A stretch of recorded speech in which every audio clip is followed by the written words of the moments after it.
Kaseng KSU la imkra unit mentakas ngi ka nyotarik nawiek arajar pulai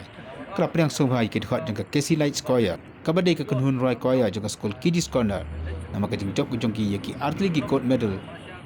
haka jing yakop Roy Koya jangka partai kabala long dang shan hapo ri Malaysia kaseng KSU kala priang sobhai kini kinong job nak ka penlong ya ka jing priang buram hapo ka jaka yang bas kawadan hapo ISBT hapo Moyo.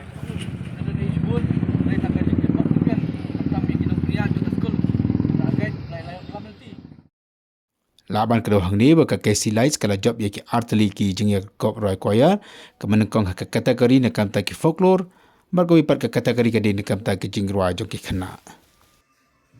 kaseng KSU kala ong baka ni ka jing priang buram jo kaseng yakin di ki khana skol baki samla ke bala shemta ka jingya kop Roy Koya kadi namar baki non ra ka nam ka buram nakam ta jong ke jela bakam juru nakam ta kari baka jaj ben rehi bar ko wei.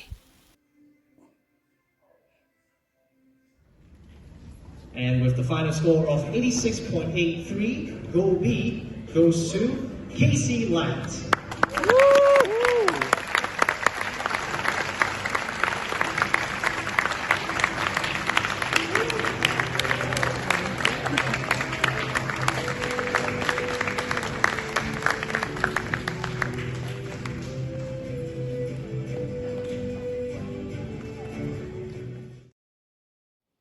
Nadu na ASBT Moyong shadu ka skol Kiddies Corner laket yaki khana skol baro ki shemta ka jang koya ki kali daga penyang ki sejrong ba kamjuru kila phong de kiram tanrai ke jongki tat adu manapoy ka skol apeng ke jing penyang borom joka skol ba kamjuru ki pat ba nang snong joka thai laim khra ki mi ki pa ba kamjuru ki bor penya skol.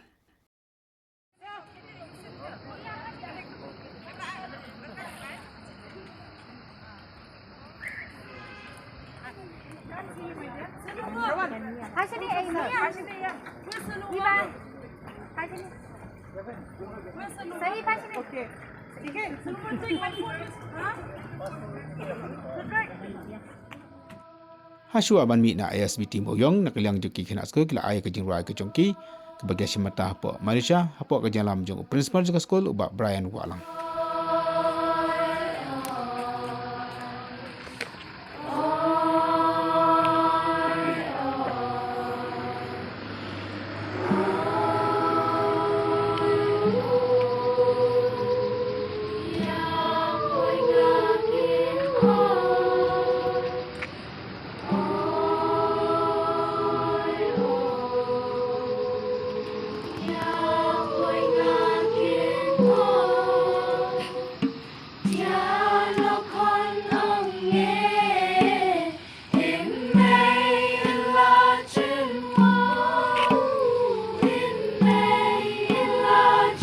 Wow.